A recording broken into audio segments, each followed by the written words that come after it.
कौन है महेश्वर पैरी जो विवेक बिंद्रा को कर रहे हैं चैलेंज। तो इस वीडियो में हम आपको बताएंगे कि क्या है ये पूरा मामला।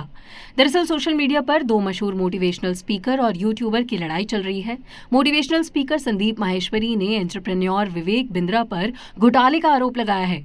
दूसरी तरफ विवेक बिंद्रा की तरफ से इसका पलटवार वाला वीडियो भी आया है।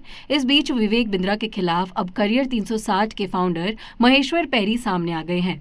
महेश्वर पैरी ने विवेक बिंद्रा के खिलाफ संदीप माहेश्वरी के घोटाले के दावों पर अपनी बात रखी है। पैरी का कहना है कि इस पूरे मामले पर उनकी नजर 10 दिन में MBA कोर्स के जरिए गई। पैरी ने इस कोर्स को पूरी तरह से गैरकानूनी बताया है। ऐसे में बिंद्रा से जुड़े जब 10 दिन के MBA कोर्स पर नजर गई तो उन्होंने इसके बारे में रिसर्च की। एजुकेशन प्लेटफॉर्म से जुड़े होने के नाते महेश्वर ने विवेक बिंद्रा की कंपनी की वेबसाइट पर जाकर बैलेंस शीट डाउनलोड कर डेटा को चेक किया। बैलेंस शीट का डेटा देखते ही महेश्वर पैरी का सिर ही घूम गया। एक साल में 172 करोड़ का रेवेन्यू था, 2 साल में 308 करोड़ का रेवेन्यू था। इसमें 225 करोड़ फ्रेंचाइजी फीस भी थी। इसका कनेक्शन मल्टी लेवल मार्केटिंग से था और इसके बाद उन्होंने विवेक बिंद्रा के डॉक्टरेट के बारे में भी रिसर्च किया। इसके बाद उन्होंने विवेक बिंद्रा के हर महीने 1 लाख से 20 लाख तक के दावे वाले वीडियो को भी देखा। महेश्वर पैरी का कहना है कि यदि वो इतने करोड़ रुपए कमा रहे हैं तो अपने कर्मचारियों को इतनी कम सैलरी क्यों देते हैं। ऐसे में इतना तो तय है कि इसमें कुछ तो गड़बड़ है। महेश्वर पैरी का दावा है कि विवेक बिंद्रा ने लाखों बच्चों के साथ चीटिंग की है।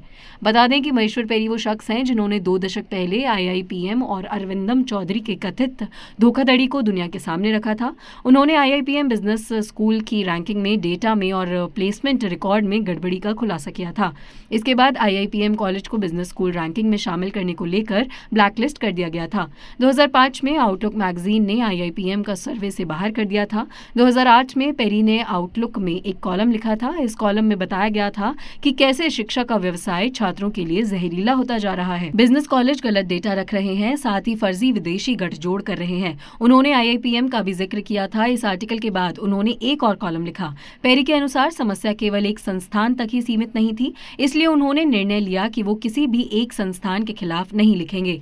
कॉलम प्रकाशित होने के बाद 11 से 12 संस्थानों ने फोन कर इस पर अपना विरोध दर्ज कराया था। इसके बाद IIPM के साथ 6 साल लंबी कानूनी लड़ाई चढ़ी। आखिरकार IIPM के अरिंदम चौधरी ने साल 2014 में अपने केस वापस ले लिए। विभिन्न अदालतों के अपने विरोध में फैसलों के बाद साल 2015 में IIPM के सभी कैंपस को बंद करने का फैसला लिया था। तो ऐसे में अब एक बार फिर से महेश्वर पैरी एक्टिव हो गए हैं और विवेक बिंद्रा की मुश्किलें कम होने का नाम नहीं ले रही हैं, क्योंकि संदीप माहेश्वरी के बाद अब विवेक बिंद्रा के खिलाफ महेश्वर पैरी भी खड़े हो गए हैं।